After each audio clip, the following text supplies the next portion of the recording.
Jay, welcome to Biznes Azərbaycan. Thank you for inviting me.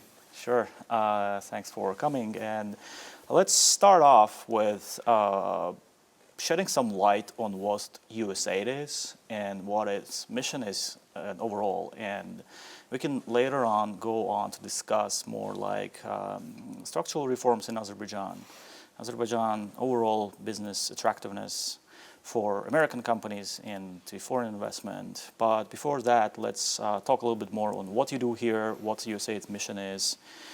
Can you please share us with some facts about it? So USAID is an independent agency of the U.S. government, and we work within the Chief of Mission Authority to operationalize our foreign policy. And our biggest foreign policy goal here is to build an enduring partnership and friendship with the government of Azerbaijan and its people. So that's our primary goal. So everything beyond that is helping to foster that goal. And that goal includes shared prosperity, shared foreign and national security interest with the government of Azerbaijan and U.S. government. Can we say that USAID is like, as we talked before our airtime, that USAID is more like a practical arm of the State Department that is more engaged like in technology transfer, expertise transfer, and operational support to both public and private sector in Azerbaijan? To a large extent, yes. We do operationalize foreign policy. We're the operational arm of the government, of U.S. government and State Department. I provide the ambassador the tangible means to show our friendship and our partnership. So yeah, a lot of those things fall into that rubric. That's interesting. It's a pretty hot topic right now in Azerbaijan, all the economy diversification away from the oil economy, because that's, I think, a pretty well-known fact that Azerbaijan has long been dependent on the energy sector and extractive revenues. But this era is coming to an end, and the government is actively engaged in trying, at least, to diversify the economy. And there are some successes, but the road to these kind of reforms and to revamping the entire economic ecosystem is always a bumpy road. So what do you think? What are your thoughts on Azerbaijan's effort for the past year, as you have been here for a year now? So you might have some interesting observations here. I do. I think, I commend the government in their efforts to reform the economy and their judicial system to attract more U.S. investment, not just U.S. investment, but other Western investment into Azerbaijan. Yes, it is a bumpy road. It is for any reform, and so we have to be patient, allow them the space to make sure that they get it right. So I think I applaud and commend the government and the president to push for diversifying the economy and building a strong foundation for an economic future of Azerbaijan. So in the last year, I've seen a lot of good reforms. I think we want to support that. We want to be there with the government to support them in their efforts to do that. So I've seen tremendous growth in the year I've been here in terms of seeing their efforts to really take a hard look at the judicial system. I think the last decree that the president announced was actually really well received, and we're hoping that it takes root and is implemented. So you think it's a good signal for potential investors? It's a really good signal. I think Azerbaijan has a good IPR, intellectual property rights laws. I think we would like to see that implemented, and that's the biggest concern for a lot of U.S. companies is protecting intellectual property rights. I know there's willingness to do that, and which is good for us. Reforming the court systems is another great example of their efforts to attract more companies to come here. So all in all, I think they're on the right track. Yes, there's going to be bumpy roads ahead, but that's a case of any reform process. So there are some results out there, and the rhetoric is right. So it's pretty baseline to start off this diversification process. But let's move a little bit more to specific examples. You said that USAID is mostly engaged in tourism and agriculture industries. And when it comes to agriculture, regional development is pretty important in Azerbaijan, and I know from the information that I have that you have processing facilities in the regions of Azerbaijan. Where are they? What kind of processing facilities, and what is their purpose? So actually, let me step back. Our biggest focus right now is agriculture. Tourism is our next step to look at it. I've traveled quite a bit to other countries, and it's a very pretty country. and there's a lot of potential here. For not just big, not five-star hotels, but even for village-based tourism. People want to open their homes. There's an experience here that's very unique, and it's very Azeri experience. I think we need to like family-run businesses. Family-run businesses. So part of the diversification economy is to create those opportunities for people, and it's not creating big five-star chains, but looking at they can work with the five-star chains to create a authentic experience of what Azerbaijan is and what it stands for and its culture. But in terms of agriculture, we're excited about this marketplace, and as I mentioned to you, we see by our rough calculations, is a potential for a $600 million input that's necessary for the government, for the economy to grow in this sector. To sustain the growth level? Not just sustain, but to grow the agricultural sector. And I think there's potential here. We've seen, for every dollar we invested in hazelnuts and strawberries, we've seen a 600% return on investment, which is incredible. You've had pretty good numbers, like we talked about 600. So we put $10 million in of our money, but the farmers were able to capitalize on that and generate $60 million. I think that was only in hazelnuts itself. But strawberries is another big product we're looking at. Apples. We have processing facilities in the north in Zakatala.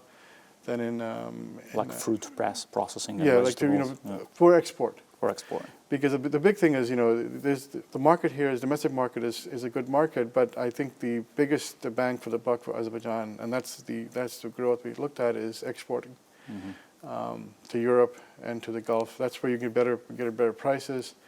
And so a lot of what we're focusing on is to help not just the domestic market, but to grow the export market. One of the key challenges for the majority of Azerbaijani exporters from the agricultural sector was their compliance with the requirements of big retail stores and chains. Correct. Those are standardization, packaging, and everything. Even like taking the Russian market, like CIS market has been a traditional market for Azerbaijani exports, but as their retail market is matures, so are their requirements. Correct. And Azerbaijan can lose out on this edge. So do you think these processing facilities and your assistance to Azerbaijan can contribute to making Azeri products more standardized and fit for the requirements of big chains, retail chains? So this is where I'm excited at the government's reforms. They set up the new Food Safety Agency, and I think we're excited that they're going to have these labs that will hopefully be a big factor in certifying products to be sold overseas.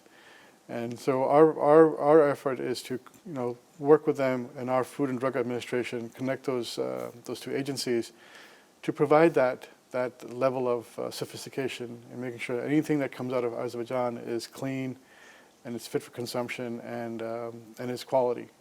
So I'm really that's part of the other reform I wanted to mention is the role of food safety, and we want to sign an MOU with them and other agencies to help with the export promotion, make sure that Azerbaijani products are quality products. Up to standards. Up to standards. Yeah. And beyond that, I think you look at hazelnuts, Azerbaijan is like now fourth. There's no reason why they can't make that even higher than that.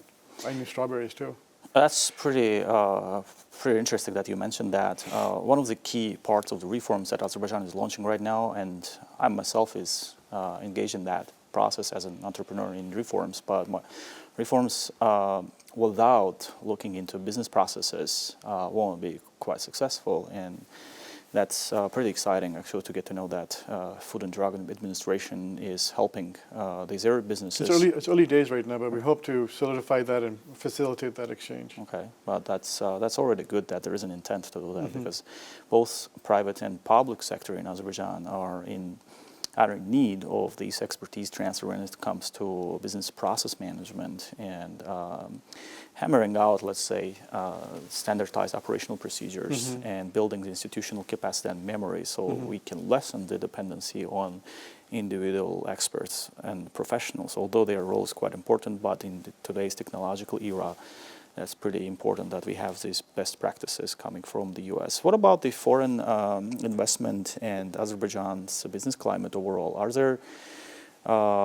Is there an interest from American companies? And I'm not only talking about big companies, but let's also consider SMEs, small and medium-sized enterprises, because I go quite often to the States and I do get a lot of requests from small companies and on how to explore the Azerbaijani retail. But what about your view on your perspective on this? Is there an interest? There is an interest. So let me back up a little bit on the. There's an issue of human capital in Azerbaijan. You mentioned, you kind of alluded to that a little bit. One of the things we want to promote is exchanges between the United States and Azerbaijani educational institutions to build the capacity of agronomists and in the tech sector, because agriculture, yes, it is it's a hand.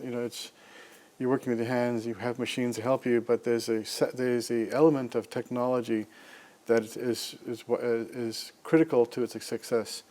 And given your background, I just want to highlight that Azerbaijan has a very strong digital infrastructure, but it's highly underutilized, and it can really support the agricultural growth as well as the tourism growth, other sectors too, niche sectors, and we can discuss this later on if you like. But I think there is that potential for growth, not just in the extractive part of the economy, but also in the digital infrastructure part of the economy.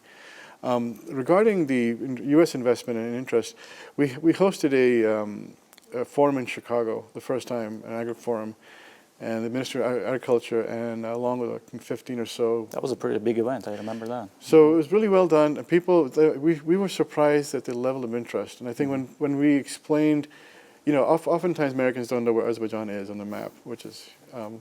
Understandable. But the fact of the matter is, it's a unique place. And as we look at our economy, if we want to grow economy and grow our mutual partnership, I think a lot of Americans, especially in our government, are recognizing the role Azerbaijan plays in the stability of the Caucasus, especially in the economic sphere. So I think investing here is not just an attractive issue, but it's good sound business.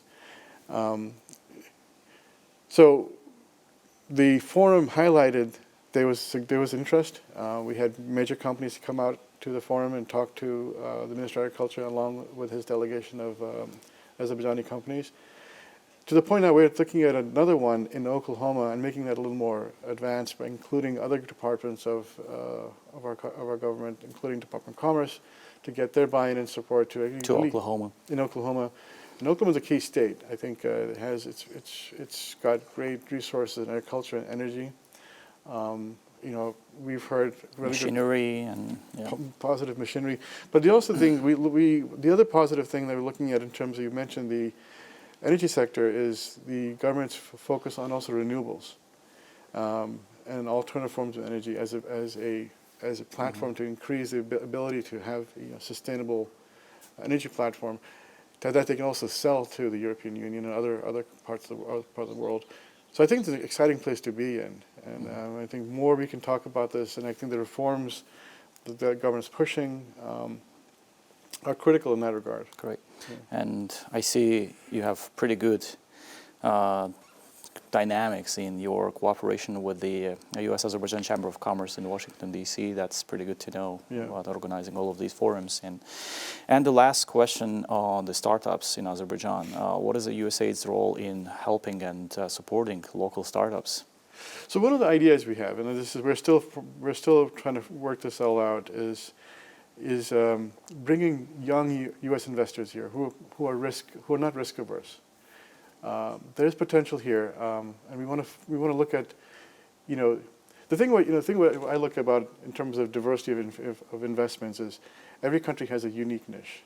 Azerbaijan, we're working with Azerbaijani companies because they have a unique world perspective, and we want to sort of capitalize on that. So one of my goals is to bring these young investors to identify those niches, right? Yeah, to identify and actually grow those niches. I think there's a great aspect in that cooperation that we work with the Department of Commerce, the Department of Agriculture, and other departments in the U.S. government, and do a whole of government approach to look at Azerbaijan as an investment venue. But let me also mention one thing. I'd be remiss not to mention this: is the role of women in Azerbaijan economy. Absolutely. I have met so many great entrepreneurs here who are women. I think facilitating their growth. In Masali, in Lankaran, we've provided very little support, but they've taken that support and grown their businesses. There was one woman tailor in Masali with just a little bit of, with like a few sewing machines, she actually grown her business to 300 plus tailors that are working for her. So like a handcraft that has grown into. Correct. And we have, my most, since I'm a fitness freak, there's a woman entrepreneur who set up her own fitness center in Masali, and that's actually grown tremendously. That's surprising. Yeah, you would think that, right? But but you just see that there's untapped potential here. Absolutely. And I think I'm really excited about both the youth and the women and what they bring to the economy. Female entrepreneurship is very key for both like the growing the overall the side of the market, because they are underutilized. I mean, they totally underutilized. That's as you mentioned, it's an untapped potential, and we here in Biznes Azərbaycan are all supportive for all the initiatives put forward by the female entrepreneurs, and they are quite frequent guests here, and I'm excited to see this trend and that you are supporting this as well. You know, and you look at AmCham too. I mean, AmCham, U.S. American Chamber of Commerce, along with USA Chamber of Commerce, Azerbaijan Chamber of Commerce, we have two good partners here that really do fly the Azerbaijan flag really high. And I think working with them, working with some of their companies and what they would like to see in terms of compliance, transparency, rule of law issues, it's actually good for us to work with these bodies, because we want to see private sector lead and be the catalyst for change. And working with individuals and companies like yours is actually a good model for sustainability. Great to hear that, Jay, and thank you for your answers. That was really interesting. Thank you so much for having me on board. Good luck. Thank you.